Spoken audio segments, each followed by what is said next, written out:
Welcome back to a brand new episode of the MMA Beat. It is Thursday, November 17th, 2016.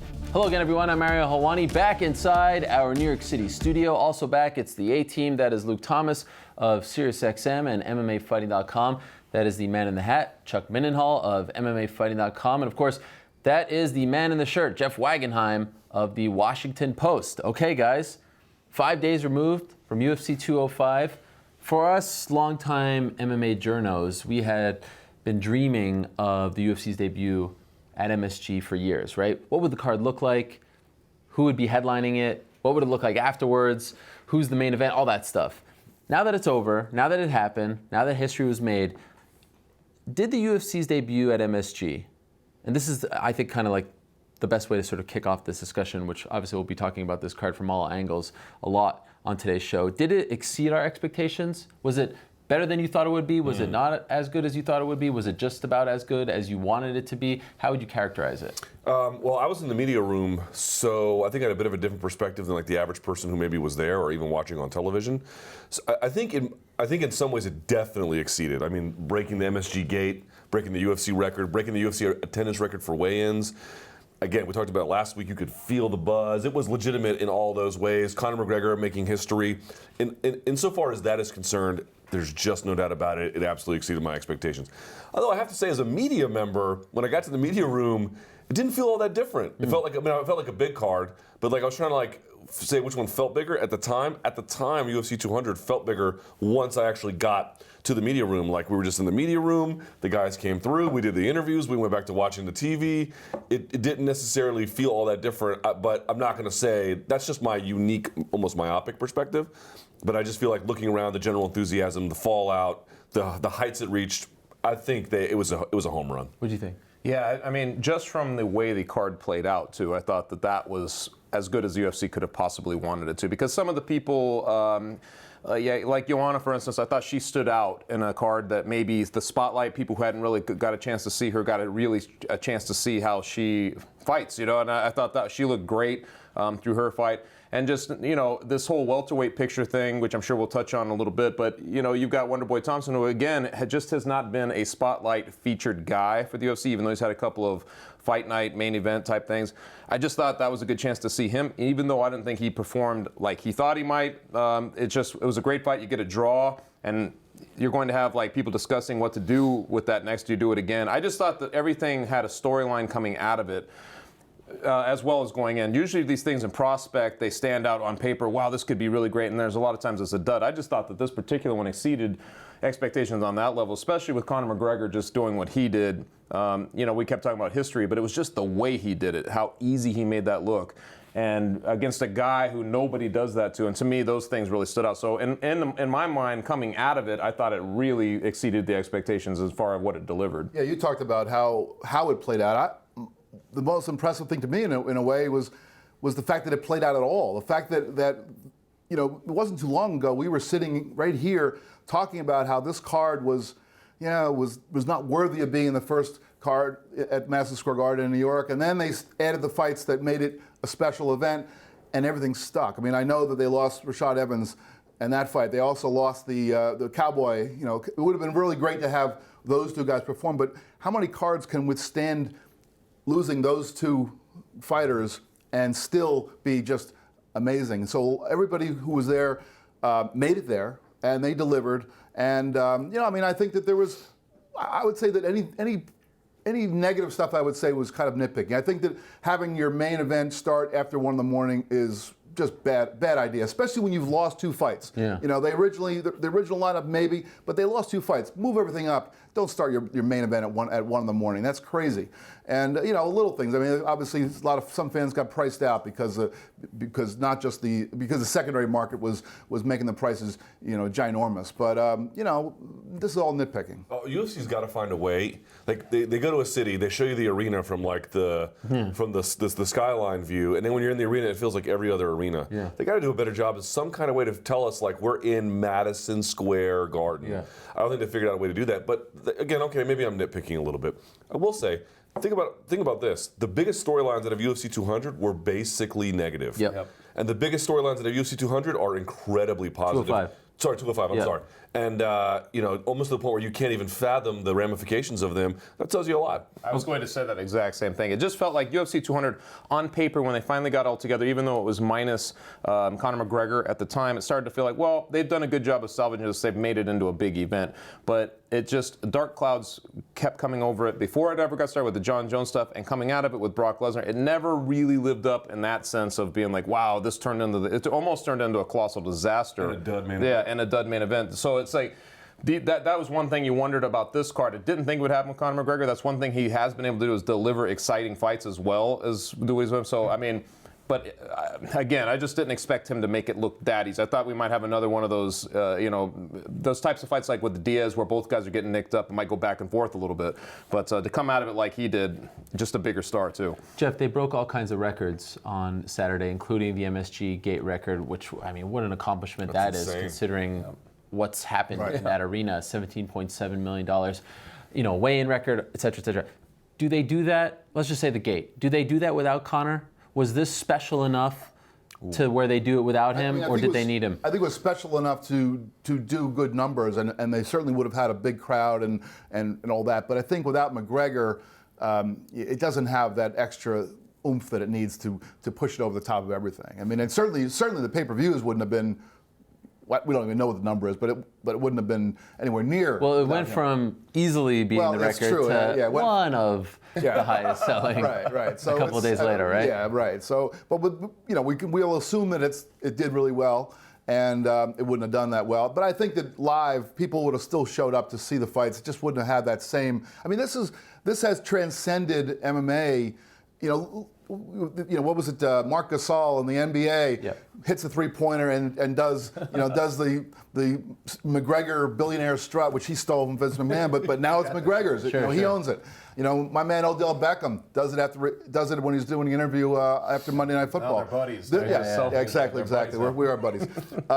So I mean, this is not just breaking records in MMA. This is like transcending that, and people are really talking about the sport more than they had been before. Okay, so Chuck, let me ask you this. Does it feel like both Conor and the UFC coming out of MSG, coming out of the debut in New York City, are bigger deals? Mainstream media, sports media, fans, people in your life, I know like my in-laws are asking me, who's this Conor McGregor guy? Does it feel like because he made history for the UFC at MSG, and as witnessed by these sports superstars copying him and trying to emulate him, does it feel like we're in a different territory now? Has he reached another level in terms of his fame? And the UFC as well. I think so, because when we were talking about Ronda Rousey back in the day, and you're seeing Beyonce and there's this footage and you're like, wow, it's transcendent to the point where people, like a big star like that, will think that her audience knows who Ronda Rousey is. That's what it comes down to, is you think that these people know that they're presenting something that's already in pop culture reference. And that's what stands out about like guys like Marc Gasol and these, even though that's that's a lot less of a level, but it's still an NBA game. And don't you besmirch the Memphis Grizzlies? And especially at the Clippers, wasn't it? Yep. So I mean, you see that type of thing, and it says to you that he's that pervasive now in our culture. Like people will know the reference just because he's Conor McGregor, and I know we've talked about it a million times, like this year he's gotten bigger and bigger with the whole Diaz situation, but I feel like this fight just really put his myth to another level, like who he is and what he's going, because I know I listened to your, and we're probably going to talk about this in a minute anyway, but I know I listened to your comments on Floyd Mayweather. This is the first time I actually believe that the partition fades some in terms of talking about it. It doesn't seem like pure fantasy anymore. Is there even a partition? Well, that's the whole thing. Well, other than the contract work and all that. But I mean, it's just, I just feel like that when that actually starts to occur to that at epiphany, like, this is no longer, like you said, it's no longer lunacy. That's becomes its own lunacy. You're like, well, hey, he's made it this far. I mean, it's been crazy to watch his rise. But the way he delivered on that stage, I know we talked about that, on that stage with so many people watching was just pretty amazing. Well, it's a difference between being an MMA star and being just a star. I mean, and I think that I was thinking, what is it about this fight that made this seem to explode? It wasn't too long ago he was beating Jose Aldo. I think that defeating Jose Aldo in 13 seconds is a bigger fighting accomplishment than knocking out Eddie Alvarez. However, the people who know how great Jose Aldo is, those are the people who watch this sport, all the insiders, people out there in the culture who don't know anything about MMA. He's just some guy, they don't even know who that guy is. But when McGregor wins the fight on Saturday and he has 2 belts over his shoulders, that is something anybody can understand. And you don't have to be a fight fan to know that, wow, this guy's got 2 belts. He's doubly special. And I think that kind of symbolism is part of what really, makes him burst out beyond the MMA bubble into that other, bigger stratosphere of celebrityhood. See, I don't think that the mainstream media, the mainstream sports media, understands what that means. They don't get the historical significance, and that's why Monday morning they're jumping on the Floyd bandwagon. They can't allow themselves for a day or two to just celebrate the athletic accomplishment that he just achieved. So what do they, the same thing that they did with Ronda Rousey. It's the same thing that they did, after he beat Diaz in August. They're like, oh, let's just talk about this because this is what producers and hosts who know nothing about MMA, who have not been following MMA, do when they sit around at their meetings and say, okay, like, what's the angle here? The angle is, can he win in this fictitious fight against Floyd Mayweather? So I actually don't think that resonated with them at all. I just think that they're jumping on the bandwagon here, and they recognize that people are, excited about talking about this fantasy fight, but really, to them, what does 2 titles in the UFC mean? I wonder how many of them know that this has never been done before. I think boxing kind of poisoned the well for them a little bit. Yeah. I don't think they know how many UFC titles there are. I don't think they understand it's only 10 pounds apart, or who the number 1 contenders are. I mean, if you ask, it's interesting. I took calls on the Mayweather-McGregor talk after my little soliloquy, and all the calls were like, I don't care about this fight. Now it's from MMA fans, of course. But to me, if you talk, it's interesting. All the mainstream media talk is all Mayweather-McGregor, and then inside the MMA space, it's like, I think my judgment is predominantly Khabib has emerged as the top candidate, but there's debate about that, of course, as well. Sure. The coverage is demeaning because it arrives from a position of ignorance, which is okay, and then maintains it obstinately.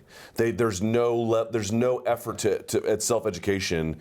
To your point. That being said, though, I agree with Chuck. Like, I don't know. I can't quite define it. It's really nebulous right now. But McGregor is. The guy's a genius. I mean, I don't know how else to say it. He takes these events, we talked about this before the show, he goes to the UFC and says, we will mutually benefit here, let's do this. And then he turns it against them while aggrandizing himself. I feel like he hit a new level. I don't quite know what that level is. It's not enough to drag mainstream ignorance into the light. And maybe that says something, too, about maybe the limits of it. But I'm with you, man. I don't know where he went, but he is among the stars now. And I don't know. It's a new level. His floor is now much higher than it used to be. Are you disappointed that on the Monday after such a great event, on the Monday after Conor making history, that this is the storyline? It's not. You see, what I said earlier today was when the Cleveland Cavaliers beat the Golden State Warriors in Game 7 of the NBA Finals, and they came back 3-1 deficit, and LeBron finally delivers on his promise. Monday morning, we weren't talking about whether Cleveland can beat the Denver Broncos in a sporting event, because. But that's what this is. This isn't that stupid debate of, are the Warriors better than the Bulls of the 90s? This is Broncos Cavs. Right. Look, in both sports, they run. In both sports, they pass the ball. In both sports, MMA and boxing, they punch. So let's just debate this. It's ludicrous. And to me, it's just lazy, though. It's lazy. It's disrespectful to the sport. It's disrespectful. It's a choice they made. But to me, I was just surprised that it happened so fast. It was the topic right off the bat. He beat Eddie Alvarez. Let's talk about Floyd Mayweather. Can we just enjoy the moment? Can we enjoy the feat? I agree with you. But I do think, like, imagine if LeBron was always like, man, the Denver Broncos suck. If they want to put $100 million, I'll gladly do it. You know what I'm saying? If he's keeping that narrative alive as well, it's not just the mainstream media. It's they ask him, he responds. Sure, it kind of feeds on itself. He's not starting it. No, I know. But yes, he's going answering mostly. But it benefits him to answer, right? To say $100 million, throw that out there. I mean, he'd be dumb not to. There is an element of this game, and this is one of the fun elements of the fight game in general, is that you can imagine what happens in these fights. You can think about, Khabib Nurmagomedov, what does that look like if you fight? This is a fun thing. I agree with you, though, because if anybody's going to be intriguing at this point to box a guy like Floyd Mayweather, it'd be somebody who's as quick and powerful, I guess, as Conor McGregor. Stylistically, you're like, that gets into such a divide, because they are different sports. But if you're ever going to do that, like Anderson Silva back when he was talking about doing it. it. About Pacquiao. Yeah. Pacquiao was like a good match. Yeah. For Mayweather, no, he's not. I mean, Mayweather's just too good. He's True. too defensive. I personally don't have any big interest in seeing that because we've seen. I mean, we've seen the other crossovers. It just doesn't make sense. I understand the fascination. That is the highest selling pay-per-view that either the boxing world or MMA world can put on easily, right? Even more so than Mayweather Pacquiao too. I get it, and I'm not, and I just want to clarify because like I've been coming out saying that people should be ashamed of themselves for talking about it. I don't mean that it's impossible. Yeah. To your point, impossible is nothing when it comes to Conor. Yeah. Impossible is nothing when it comes to Conor. He has proven that. He goes by his own set of rules. Can you just give us a second to enjoy what he did? So this is the problem. The only argument I made about it was like, I'm done doubting this kid's abilities. Couldn't agree more. Not more in the cage, but outside the cage. Couldn't agree more. I had this like eureka moment after I was like, wait. What can't he do? I know, I'm not going to be the guy to draw that line anymore because he's just going to run right over it. He's Charlie Murphy. He's a habitual line stepper. That is who he is, okay? So I'm done with that, and this guy raises himself to the point where he's like talking about being a partner. Dana White at SiriusXM's Own Town Hall was like, we treat him like a partner, him and Rhonda. So I was like, you know what? You can just, I mean, I don't know. I agree. But to your point about why it's happening in these mainstream media organs, this is just an indictment on them. They don't have anyone in-house who can tell them better. And all these other we work in media. At every, and this is not the case at SB Nation, I should know, because we're a big priority for them. But at all these other media institutions, they have an NBA editor, an NHL editor, and so forth, and they have a stream of guys who they go commentate on shows or to answer for interviews or to write articles. In the vast majority of these media organs, be them TV, newspaper, radio, whatever, there is no one in-house MMA. And even if they are in-house MMA, they're fairly minor players. So what happens? The big dogs just get to say, hey, what would happen if we had a robot fight a dog? It's like... Well, they don't even care about Mayweather until Mayweather's fighting. I mean, I just feel like it's one of those things like boxing, they probably could only name Mayweather. It's just one of those things like, who do we know? Would these guys fight in the same weight class? Why shouldn't they fight? I think it's literally as simple as that when it comes down to it, and it just becomes a topic. I mean, we have breaking news here today that the media is lazy. I mean, I think that No. But the breaking news is not that they're lazy. The breaking news is that they're only lazy with this because they don't do this with NFL talk, and they don't do this with NBA talk, and they sure as F don't do it with even NHL talk. Right? No one says, what would happen if they went to the KHL and blah, blah, blah, blah, blah. Right. They don't do any of this. Yeah. It's just with fight sports because they treat fight sports a little bit like that. Well, of course. A lot of the editors who have been working in newspapers for many, many years, I mean, believe me, when I've gone to newspapers and tried to get things placed when I used to work at the Globe and I've gone to other places, most people are like, what? You got to be kidding me. And this was, I know this was some years ago, and nowadays the Washington Post treats me really well. But this is, this is the old media. That's the way it is. And they're being, the real crazy thing is they're being led around by the noses by TMZ. TMZ goes, finds Floyd Mayweather, throws the question out at him. And it used to be that just would appear on TMZ, and all the people who like to read that kind of nonsense go there. Now, all so-called respectable media outlets are jumping on there and saying, "Whoa, they got that, so let's go." And it perpetuates where it used to just be kind of like, ghettoized in a part of the media that only the people who would read the National Enquirer back in the day. Those people went to TMZ. Not anymore. Now everybody goes there because they want to get all the sensational nonsense. That's easy to get because all you got to do is stand outside the restaurant and wait for the guy to come out and ask him a question. You don't have to do any kind of actual journalism and dig for something. Yeah, it's disheartening to me as a sports fan and as a sports media consumer that this is the direction that they keep going with their sport. First it was Ronda Rousey, and that was ludicrous. And now it's this. And again, I don't want to say that it will never, ever, ever happen because who knows? Conor fights out his contract. The guy is so active that his contract's going to be up. He signed it before the Aldo fight. His contract will be up relatively soon. And in this new day and age of WME owning the UFC and Ari Emanuel, like they want to make big time events because they need to make money because they spent a lot of money on the sport. I just feel like it's low hanging fruit, and you guys are exposing yourself as completely unknowledgeable when it comes to the sport. I mean, just you're embarrassing yourselves. To me, as a fan, you're embarrassing yourself, and you're continuing to go to this well. I mean, every day, post 205, Monday, Tuesday, Wednesday, today, it's Mayweather, McGregor. I guess it speaks to McGregor though that we do this because coming out of the Diaz fights, nobody was talking about Mayweather anymore. I mean, it's just you're seeing him get beat up, and weren't they in between? Like, didn't Diaz Yeah. on your show talk about like they were leveraging that against him? Yeah, they were talking about it. after his first one, after After the the first first one, they were. Well, I didn't really. I mean, I do remember that. So maybe they're talking about it on some level, but they weren't talking about it like this. That's all I meant. It's just I feel like anytime he has one of these great performances, with Aldo or now this, people want to jump So it's to that. the gift and the curse, right? I mean, it's Yeah. the gift of the sport exploding and him becoming this sports icon. But this just So it really comes down to this: is Conor McGregor an ant, as Mayweather says, or is he a chicken, as Khabib says? He's one I of don't those, if he's one of those two things, we got to focus on either the chicken or the ant. Which came first, the chicken or the We ant? just want them to like MMA and appreciate, well, not like it, but at least appreciate it on the terms that it's supposed to be appreciated. And they can't pivot. They can't pivot from Rousey to Holm or Amanda Nunes. They can't pivot from Eddie Alvarez to Khabib Nurmagomedov or Tony Ferguson or back to Jose Aldo. They have to pivot to something else. And I think that speaks about if Conor McGregor can't get them to pivot, Yeah. I don't know who can. Yeah, it is in a weird way fascinating to watch that we've come so far, yet there's so much further to go, and maybe it's good for us, right? It always Maybe puts it in perspective, doesn't it? When this type of thing happens, Sure. like every time you think that the sport has grown to this level where people are paying more casual attention, I guess, broadcasting all the TV and apparel deals, whatever it is, and then something like this happens, you realize just how in its spot it still is. I just couldn't believe it happened so quickly. Yeah. That it happened on the Monday But this after. is why we exist, right?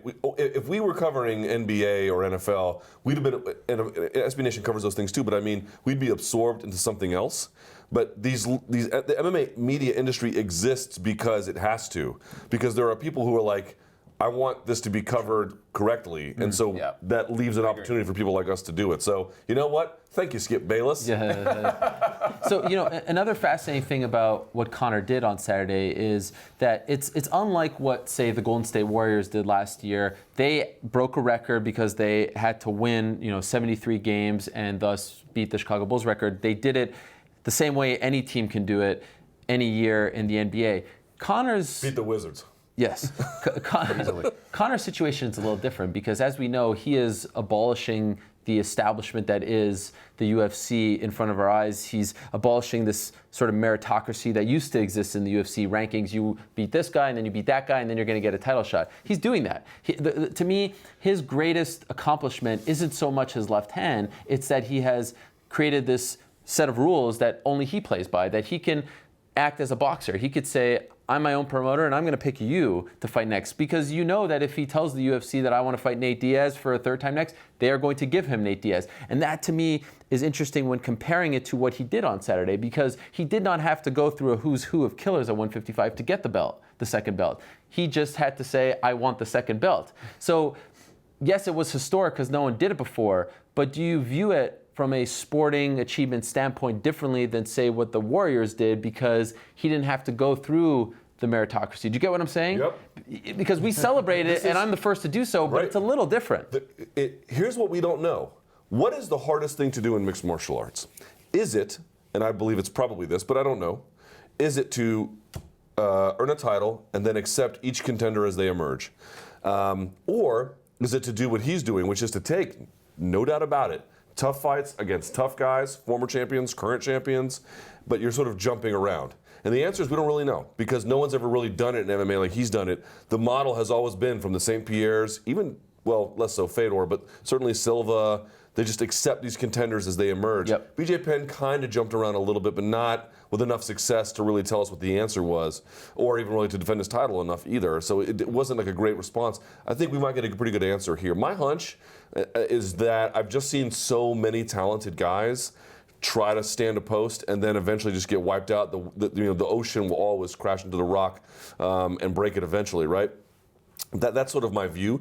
But here's what we have to acknowledge. It's a new form of achievement, and we're trying to quantify it under a relatively old model, and it's just hard to square with what its significance is. And what is the other half of the fight game? It's hype. It's marketing. The other structure just doesn't afford for that. This structure does. It says which guy can market himself and put him in a position to start making his demands, which Conor McGregor can do. He's been able to do it, and I just feel like that talent, what he has and that it factor, that goes a long way as well. It's not just that he's beating those guys. It's that he's telling everybody how he's going to do it, and he's doing it, and he's so good every time there's a live mic that he puts himself into that position. You know what I'm saying? So to me, that's the other half of it. And he's maybe the most sublime fighter we've seen come through. Chael Sonnen there for a while might have opened the door for guys like him, but I feel like he's by far the best I've seen at it. I feel like he pivoted with the Aldo win, because I kind of feel like that brought in both aspects, the self-promotional guy, but also that meritocracy side, because once he defeated Aldo and he was legitimately a world champion, to me that meant that it didn't matter that he didn't beat a bunch of guys before getting a shot at the lightweight title. If a guy who's wearing the belt at one division wants to challenge the champion at another division, anybody, if Demetrius Johnson says, I want to fight Dominic Cruz, or name names, anybody, if Daniel Cormier wants to fight Stipe, whatever you want to do, that guy, because he has a belt, should step to the front of the line. I mean, they should always make those kind of fights. His situation is different than those guys, because in their respective weight classes, there's a huge shortage of contenders. He has a very long queue waiting for him. Yeah, and if he's going to be the champion in that division, he needs to start addressing that. But I'm just saying that once he actually had a championship belt, that added that meritocracy angle that otherwise would have been missing. Where, I think that there was no reason for him to get the Diaz rematch, but because he wanted it and he'd done favors with him before and he was a big selling guy, they gave it to him. There was no merit to that, but this was, I feel like he merited it. For years, they wanted to put together these super fights. At least a couple years there, they were talking about GSP and Silva, but they always kept talking about these guys have to clean out their divisions. This was always this, and Conor McGregor has not done that. He's not cleaning out divisions. He has no title defense. Yes, and that's what's new too. It's innovative in his own way that he's going through this, and he's just leaving a bunch of starving contenders in his wake. Yeah. And it's just pissing people off. They're wanting to walk away. This is unprecedented on so many levels. And you notice none of these shows are talking about that, because they don't even understand what's going on. Max Holloway, who? But let me just say something about. We mentioned this before about the cleaning the out argument. I don't mind who can control McGregor at this point? He's just going to keep. Maybe he fights Tyron Woodley. Geez, who the hell knows at this point, But what I don't want people to do is to then say, well, what's really there for him at featherweight? What's really there for him at lightweight? That to me is super dangerous logic. And what you're using is, first of all, your own bias. Well, I don't give this guy much chance, therefore he doesn't have one. Boy, that's a bad idea.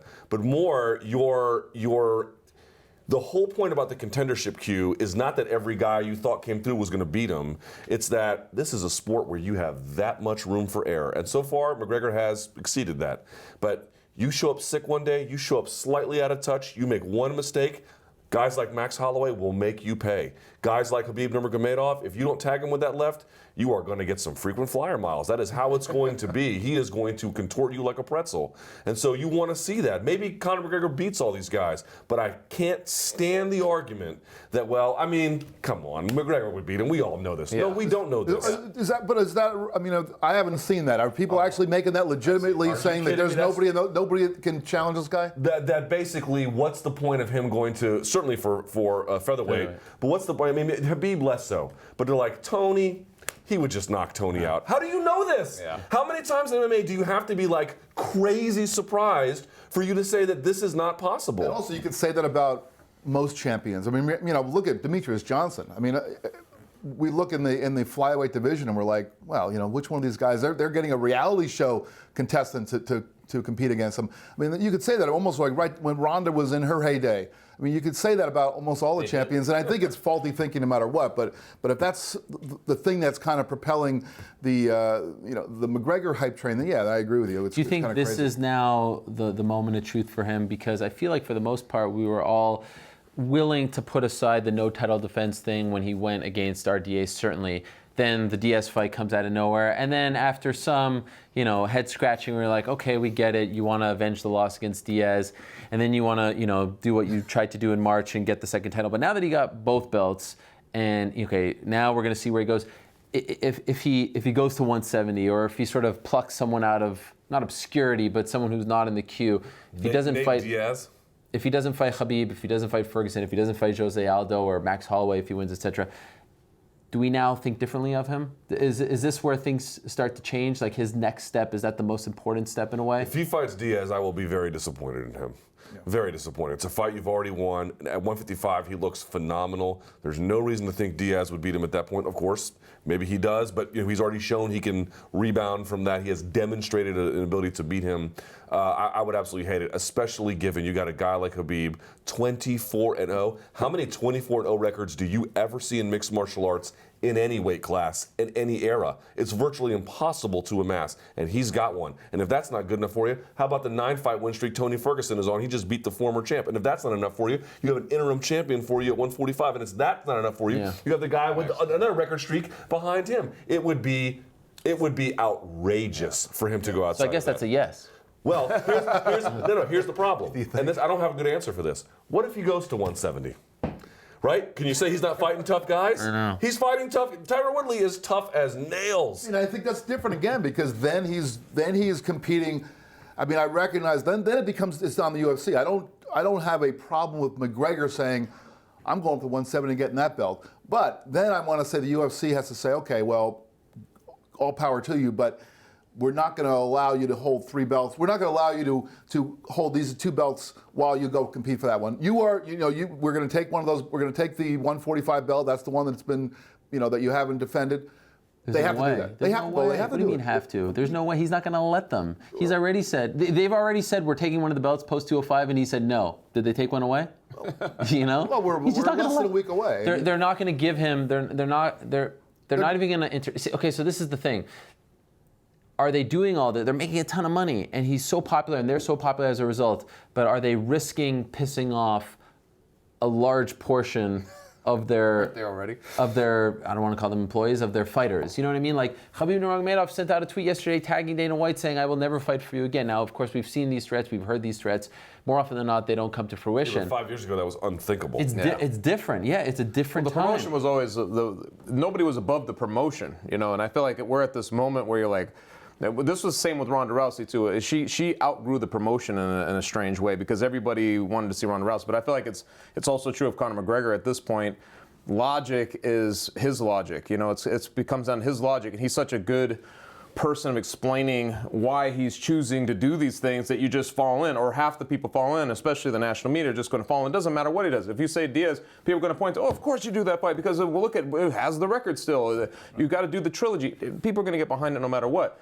Now, I think that it only makes sense that you see that the promotion established the order on some level again by having him defend a belt. But, I mean, maybe that is Diaz, but I'm like, you have him defend a belt against an actual contender, a guy who's right there. But this is an old way of thinking. I feel like he's sort of changing things on the fly, but he's also very good at explaining why he wants to do these things, and people just fall right in. I see it every time. Even when he was doing the Diaz second fight, it was there was like this huge outcry, and it got smaller and smaller. Sure. And pretty soon everybody's like, excited to see it. I just feel like he's one of those guys who's able to, here's how you perceive this, and we all perceive it this way. But where is the diminishment in Conor McGregor if he no longer is called the 145-pound champion? Because he wants the history thing. See how much that second belt meant to him? Right. He And wants he'll those always 3 have- belts. he'll always have- Make a big deal He out will of it. always have the photograph forever of him with those 2 belts, and they're not going to. So then he wants the photograph of the 3 belts. Okay, and I'm sure he has the belt at home, and he'll bring it with him. No. He will wants bring it in the with him. cage. Did you see how big of a deal? Like he will- was so upset. He was yelling at Dana White to get him Right, that because second he belt. accomplished something, Yes. but he's already accomplished So it. if he's in a welterweight already title fight, accomplished you it. don't think he wants those 3 belts? But the UFC. And plus, Tyron Woodley is a bad matchup for him stylistically. If he's going to go up there and do this, and I can't even believe we're talking about this at this point, but This is what he does? Yes, if he's going to do that, he's going to want to say, "I'm the first guy to go for the lightweight, And the he will featherweight, say and the that. welterweight." He will say that won't be because the same. it will be the same Didn't for we him. learn anything from this past? Have you ever learned anything from listening to that guy talk? He can turn anything into the reality that people pay attention to. Everyone so he said will after say, Diaz. He will say, Up I've to a got point. these belts. Up to a point. I mean, look, you look at the way Dan Henderson got the titles the first 2 times, right? People forget that he lost a fight in between that to Kazuo Masaki, right? You're talking in Pride. In Pride. Yeah. And then he wound up just going up to light heavyweight, and then he got, or their middleweight, but light heavyweight, and then he got their titles, and then he lost both of them back to back. Like, you have to take a weird path to get there, Sure. and then to get back in that queue and defend him. He just lost them right away. I think to respectively Rampage and then Anderson right back to back with each other. You know, I feel like the right answer is to get back in that queue and defend it, especially given we're talking about two, well, at least one super stacked division and one that's ready with contenders. But do they need to strip him? If he doesn't defend his title, yeah. No. Let's say he goes to lightweight and fights Khabib. No. Keep the featherweight. Right, but I mean, what's the plan? Like, he look, if they're just decoration, say it. Like, what is this? Are you wearing these large earrings for you? Like, what is this? Because if your plan is, I'm the champion and I have, look, I know it's Conor McGregor, but we keep saying this. You cannot throw out the baby with the bathwater. This architecture is helpful. It does matter over time. Champions have a responsibility to their weight class. That's just how it is. We can be a little bit fungible with it. We can, move the parameters, whatever way we want to go. But you got to do it at some point. And a year, while healthy, not defending it, okay, there's your grace period. Rent is due. Rent is due on the 5th of the month. So you got to pay it. I think he has to defend if his next fight, if he wants both those belts, I think he has to defend at featherweight. Because the next fight has to be that's the one that has been laying dormant while he's been healthy and fighting, but not defending the belt. Lightweight, he just won the thing. So if he has to let that one sit there for a little bit, Khabib will be 32-0, in about 3 months, right? And so he can let that one sit for a little bit while he takes care of business at featherweight and not be risking, and then he keeps the other belt. But I don't think that he can defend at lightweight. I'm with Luke. If he defends at lightweight and lets his featherweight belt sit there dormant again, they've got to take it away. What do you think they do, Chuck? I agree with these guys. I can't imagine why you have a structure in place with these guys and contenders and rankings and all of that if it doesn't mean anything. Right. So if they're going to bring up guys like Frankie Edgar and in his case, it's almost a silver lining because I felt like he came out of his shell because of guys like Conor McGregor. But you have Jose Aldo up there, Max Holloway. What are these guys fighting for? If they believe in the system and they think that they're going towards something, and that's a bigger payday on a lot of levels. It's possibly pay-per-view points, whatever it is. Obviously the sponsorships change. You're supposed to be fighting towards this thing, and when you're no longer able to, you're prevented because this other guy's off moonlighting somewhere else. It's just I don't see the logic in that. How are you the champion if you're not competing? Yeah, I know. What but does it even mean to be the champion if you're not defending it? It means nothing. He fought 3 times this year and didn't defend that title. Yeah. So I mean, it's almost like that whole system has been abolished already. I don't think it's been abolished. I mean, in the history of this sport, no one has fought 3 times while being champion and not defended the belt. Right. When he goes away, all this architecture is going to be important again. I'm telling you, he is making. Well, they're hoping he doesn't go away anytime soon. No, right? I'm not. Nor am I wishing it. Sure, I'm just saying eventually he is going to stop fighting, and when he does, people are going to look at that architecture and they're going to say, you know what? Actually, it is pretty valuable. Or we look back at this time and say, this is when MMA turned into boxing. I don't think so. I don't buy that. Let me ask you this. I mean, the sport is changing. I mean, I think the days of, he signed, I think it was an 8-fight deal before the Aldo fight. I think those days are over. I mean, you would have to be pretty dumb, in my opinion, at this point. Especially if you're Conor, given how much you can make. Especially if you're a lower-ranked guy. Sure. Okay, so let me ask you this. Do you think he makes the UFC executives nervous at this point? When he sits up there and says, A, I'm going to take a break because I'm having a baby, but B, you guys need to come talk to me because I want equity, I want my piece of the pie. Do you think he makes them nervous? Because I think, one thing that's kind of lost on people, like the imitating of him by the sports stars is fun and all, but I think that the reason why he does that, and if you notice when he walks into the cage, he's looking at the executives. Yeah. He's telling them who the man is. He's telling them that I'm the jaw. So do you think now that they're sweating? They're like, we've created this monster. And especially since he becomes the representative for a lot of other fighters. Even though it's not an organized anything, it's just one man basically showing how it's done to everybody else, right? Like this is a guy who's just sitting up there marking his territory, and like you said, he's continually placing a line there, and then he steps over it and he goes up to the next one each time he goes through this. And I feel like just since he's been doing that, you've seen echoes of that in smaller levels from fighters all across the landscape. And I just feel like that's where you get nervous. It's like, it's the introduction of I wouldn't say mutiny, but just like people understanding their worth. And he's somehow doing that. And I feel like some more and more fighters, the more you talk to them, the more it reverberates down to everybody that they should be asking for more, doing it more in his case. So more in that sense, yes. Now, as far as the actual money, like what he's demanding, I'm sure that does too, because these guys, I don't know what they bargained for when they came in. That's part of the mystery surrounding the current landscape of the UFC. But I have to think that they're wondering exactly what this entails. I mean, he wants. It sounds like he wants to be like those other celebrity investors. He wants at least some kind of portion this way. But I mean, obviously, he's posturing and he's saying this stuff in public to get the sentiment behind him as well. So you've just spent $4 billion on this company, right? And this company has basically like two pretty good draws. One of whom is a woman who has not fought in about a year, and the rumbling is that she might go in there and that might be the end. And the other guy is a guy that fights all the time and always brings in huge numbers. But now he's saying, I might step away. I mean, of course you're going to be nervous. I mean, and that's what McGregor's. That's what he wants. He's doing the same thing to the bosses as he did to Eddie Alvarez and he did to Jose Aldo and he did to all of his opponents. He's playing the psychological game where I love when he walks into the cage and he stands at the center of the cage and does this. And he looks immense. I mean, he looks like, that is like, he's a peacock showing his feathers. And those guys they just gotta figure out. I mean, these guys, of course, have dealt with, big money and they know what they're doing. But they have to realize that he's the one guy. He's the one guy they got right now. And his genius is that all this time, now if anybody else does, very few people can actually do what he's doing, which is place himself into a situation where he's, you'd get sick of a guy like this quickly if he wasn't able to back it up. It would be shtick. Sure. But he has avoided that this whole way. And to me, that's the most phenomenal thing of all, is just people, like, you know what I'm saying? We normally would get tired of a guy like this, and maybe some people are on certain levels, but you don't get tired of what he's doing. It's just the bottom line is he just keeps reinventing a bigger picture. For me, what I'm most impressed by is, we talked about the new model, like what's harder, facing contenders or jumping around?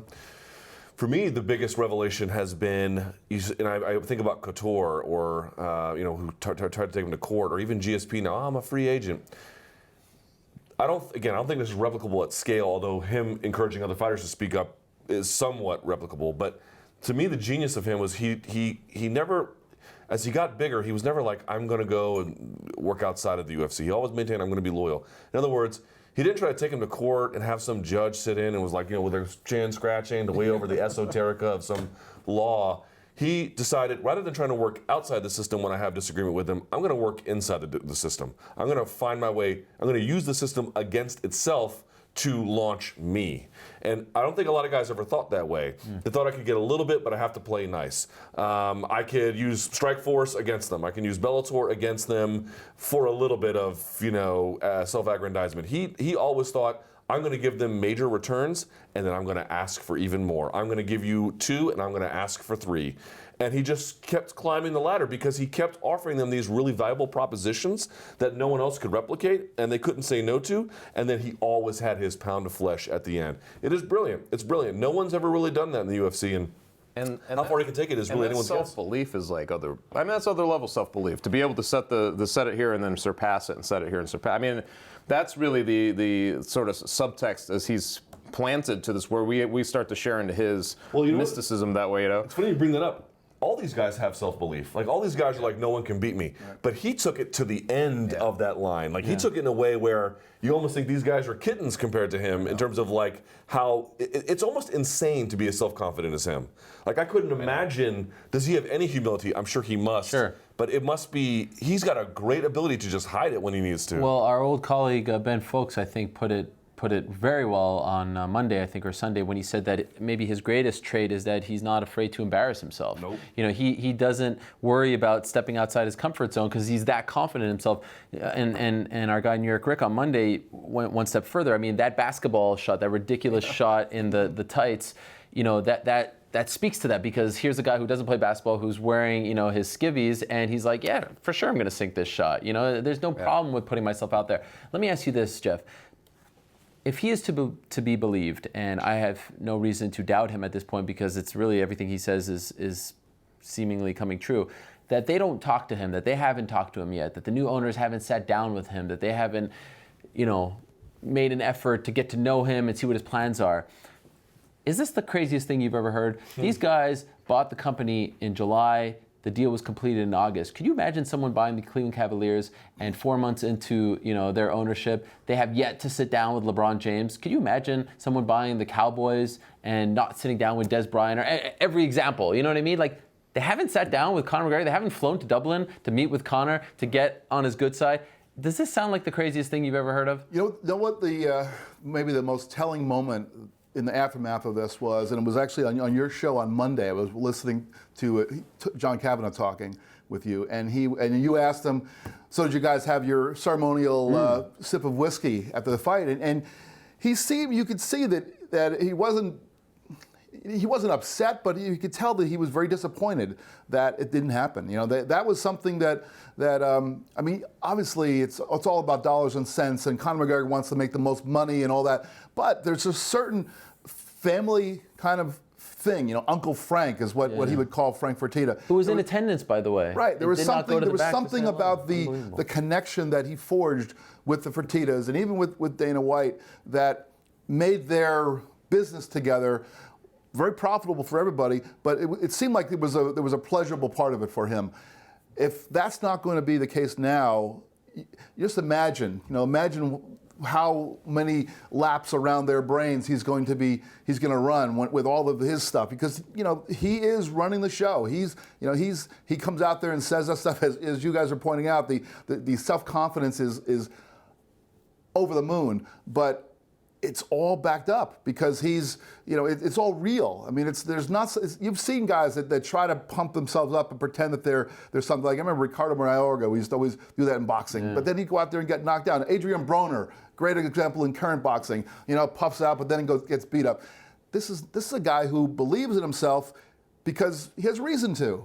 Well, how about the fact that Conor actually just lost, 8 months ago, and somehow he's more popular? I mean, right. Very few people can do that. I just can't believe that they haven't sat down with him, and I'm sure they're going to do it soon because he's asking them to do it. It's insane, right? I mean, it kind of speaks to what we talked about a couple of weeks ago about them. Well, that too, but just like how they haven't talked to the media, you wonder what the vision is here. If you're not talking to Conor, you're sure as heck not talking to Tyron Woodley or I don't know, Dominic Cruz. You know what I mean? Right. What is that? The more time that goes by, the Wouldn't you want to go out of your way to sit down with these people? Boy, if I was them, I wouldn't want to leave a vacuum either. You leave a vacuum, he will fill up that space with his ideas. Right. You don't want to have to battle. That's true. Who's going to win the court of public opinion? Conor McGregor or the Wizard of Oz that is WMEIMG? Right. I'll take my bet on Conor McGregor. Do you guys agree? I mentioned this a couple days ago, and some people were upset that I said this, that he's now in the conversation with Messi and Ronaldo and LeBron James. Has he reached that point or not quite yet? What do you guys think? You don't think so? Nah. You don't think so? No. I mean, we're talking about... So when you see like sports stars from Paul Pogba.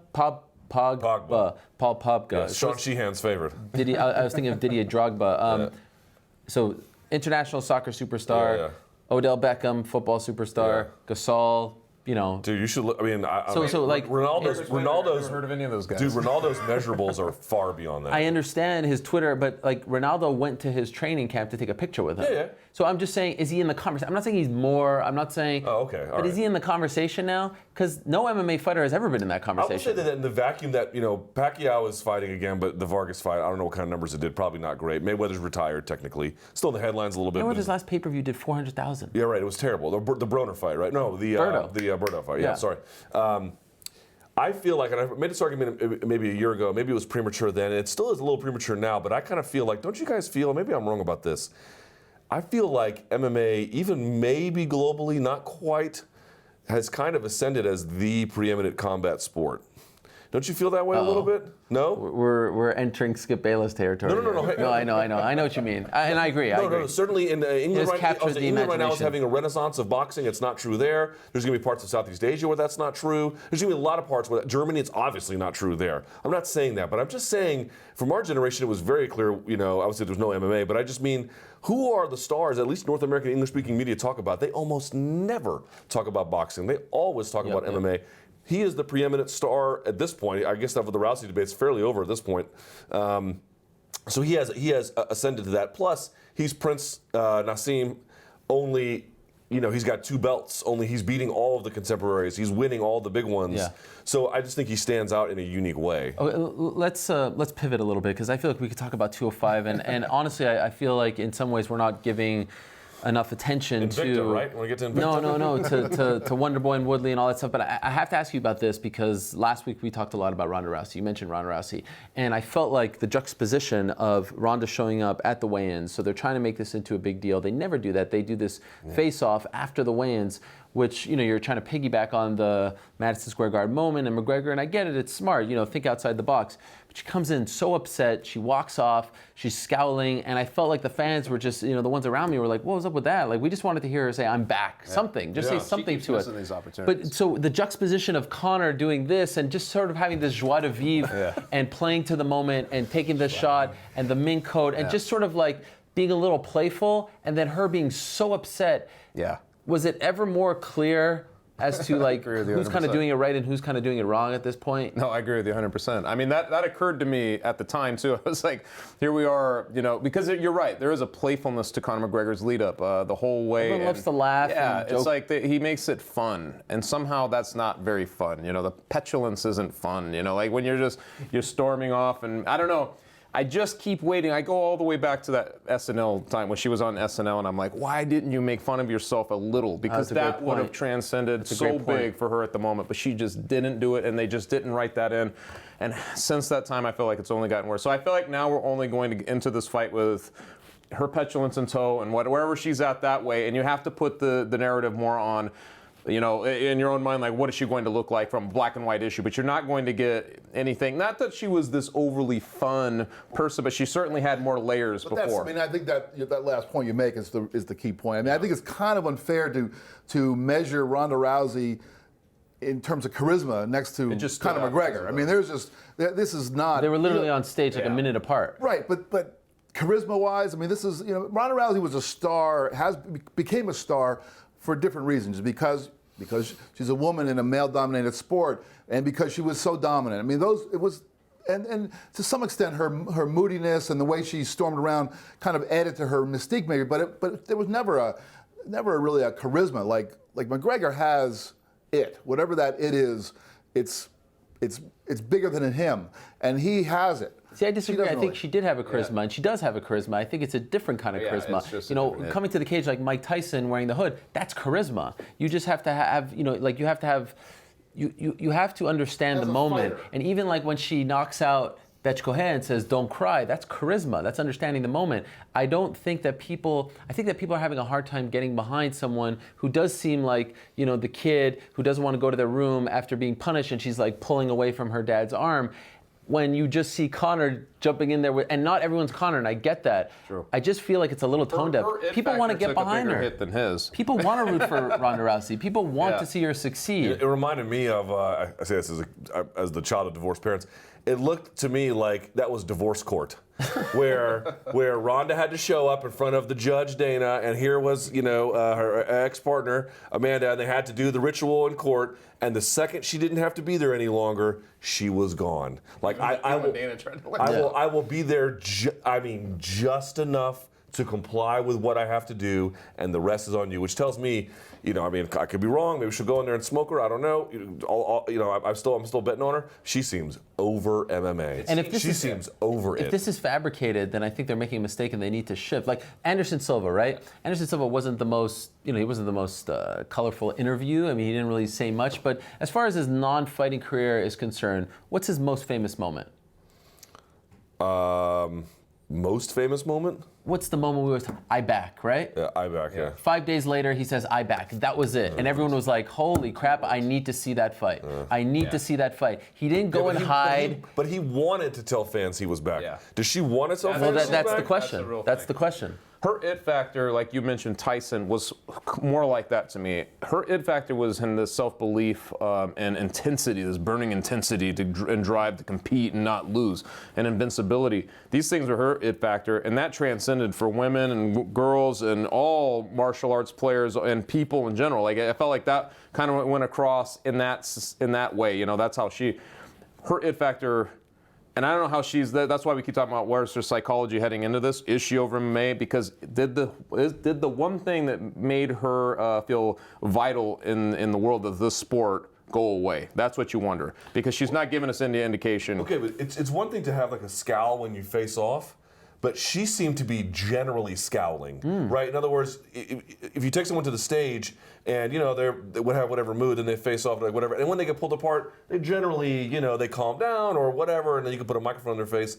She just seemed to have she was scowling at this. Yes. Like that's what she didn't was want to be scowling. there. Like it was, and I asked Amanda about it. She came to she showed up to our broadcast later, and no, she did. She came. Well, you have a woman who's on TV, then she shows up in front of your face. You're going to ask her some questions. Yeah. And I was like, "What did you make of it?" She goes, "She's mentally weak."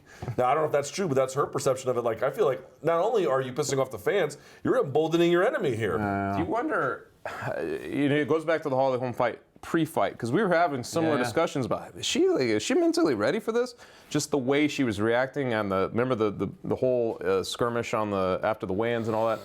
It's just, you got to wonder. I mean, there's so many more questions going into Ronda Rousey now than ever before. Well, but these things we've talked about these things before the Holm fight, when she was on Tough with Misha, all these, there's been so many times. That's what I was talking about when I was saying how the charisma is, it's hard to measure with her, because everything that made her a star, in my mind at least, was what she did, in the octagon. Or I guess I'll count the walkout, because I think her walkouts were pound for pound the best walkouts in the sport. So from the time she left her dressing room to go to the octagon and put in her 32 seconds of fighting, and then celebrate and walk out, that was where she was a star. But all the other stuff, doing the press conferences, I mean, she always has seemed like like as though it was a different language or something. Like she was not comfortable in that space. And so I think it's a little.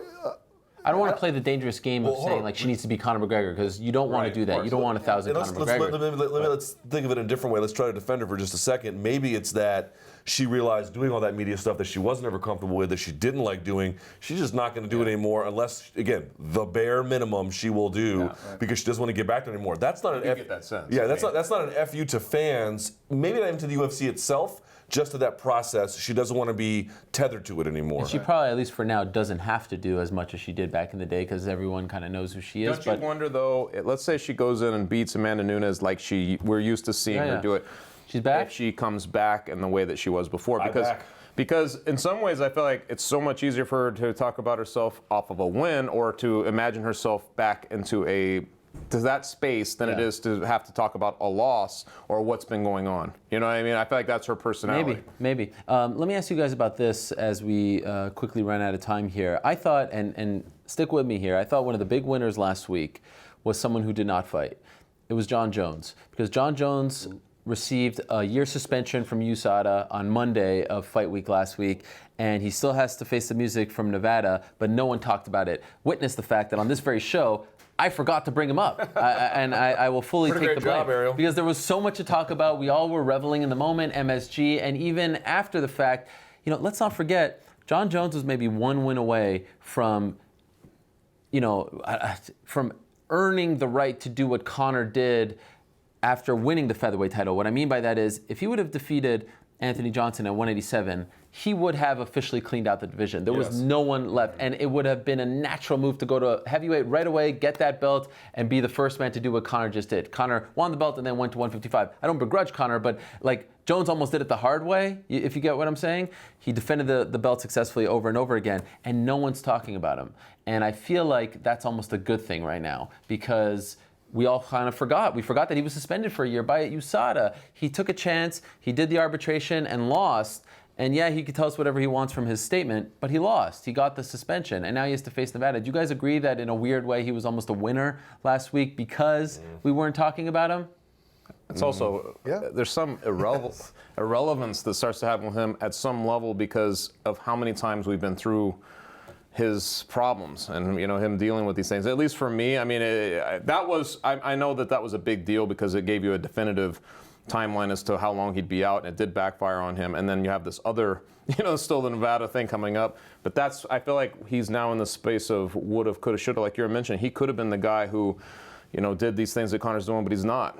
And at some point, that goes into his legacy. Yeah. If this is what winning looks like, I hate to see what losing looks like. Jeez. But imagine he gets that news on a very slow week. No, I know what you mean. I We're know what you talking mean. all about him. It'd be even worse, but It's not. It's hardly better. It's just a cover, really. It's just a camouflaging. Plus, the NSE hammer is looming. I'm told he spent upwards of $60,000 in that whole process for nothing. He got nothing out of it in the end. And then they say he lost like what was it, $9 million or whatever? Yeah. Plus, I mean, I know 60,000 is chump change. Really, sure. It's a performance of the night bonus that you would otherwise be getting. I don't. This is a dark period in his career, man. There's just no two ways about it. We can camouflage it in the media with other headlines or whatever, but he just doesn't get these days back. And he lost them, and he burned them. And maybe he'll be great again. Maybe Trump will help him make John Jones great again. I don't know. But I'm just saying, like, what has been lost is gone forever, and he's lost a lot. It's a travesty, right? It's unbelievable. And also, everything up to this point has been John Jones screwing things up in his personal life. All the different things. Yeah. Now it's something that actually has entered his professional life. I know that he got suspended because of things in his personal life before, but now it's actually stuff that some people will be able to question him as a fighter because it's something, because of a USADA suspension. That's something that not everybody's going to take as seriously, but some people will, and they'll question him as a fighter. Before it was always like, oh man, an amazing fighter, but he just can't get his personal life together. Now it's entered a new realm. So I think you're right. The fact that this came down in the wake of, in the midst of all the UFC 205 stuff, probably did him a little bit of a favor.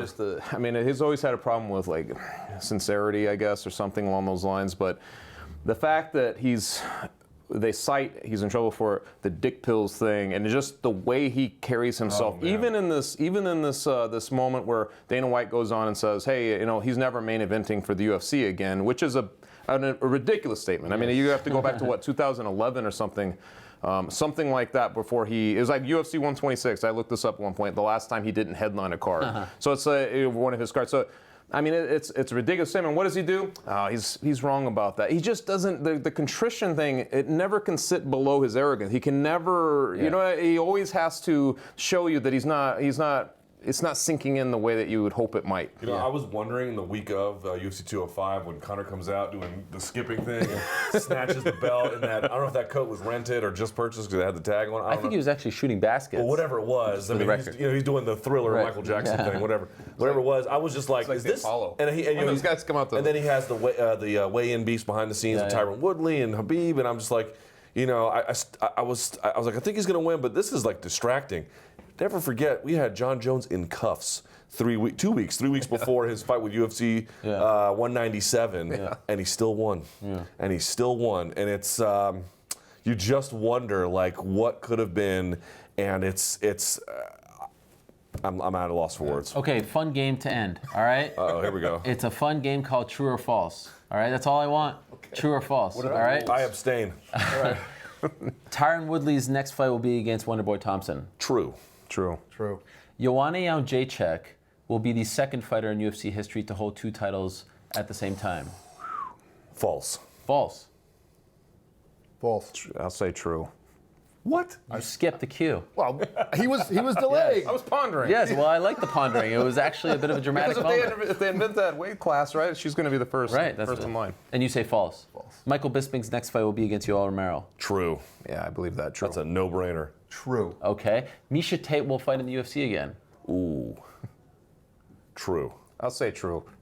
False. Oh, interesting. I like that. Khabib Nurmagomedov's next fight will be for a belt. Okay. I like how you worded that. To that question, I will say true. I will say true. Okay, give me why there's a caveat. They're going to probably put an interim belt. I just have a feeling. I should have said an official belt, but damn it. Okay, go ahead. A real belt or just a belt? A real belt. It's a belt. I'll say false. False. Lord have mercy. I'm saying true. Okay. Yeah. Final one. Conor McGregor's next fight will be a title defense. Inshallah. True. Well, this was fun. This was fun. I wish we had like one of those little things. He's like, it's fun when you guys don't actually say anything. Yes. Yeah, exactly. Keep this moving. Come on, let's keep going. Let's do a whole show. One more. It is an insanely busy weekend. Yes, it this is. weekend. I mean, this is 4 like events. This is like having the Super Bowl of all Super Bowls and then coming back with like 8 Pro Bowls afterwards, No, right? this is the Super Bowl followed by all the college bowl games. That's right. That's exactly right. Yeah. So it's insanely busy. We've got Invicta on Friday. We've got the UFC in Belfast on Saturday afternoon. We've got the UFC in Sao Paulo Saturday night.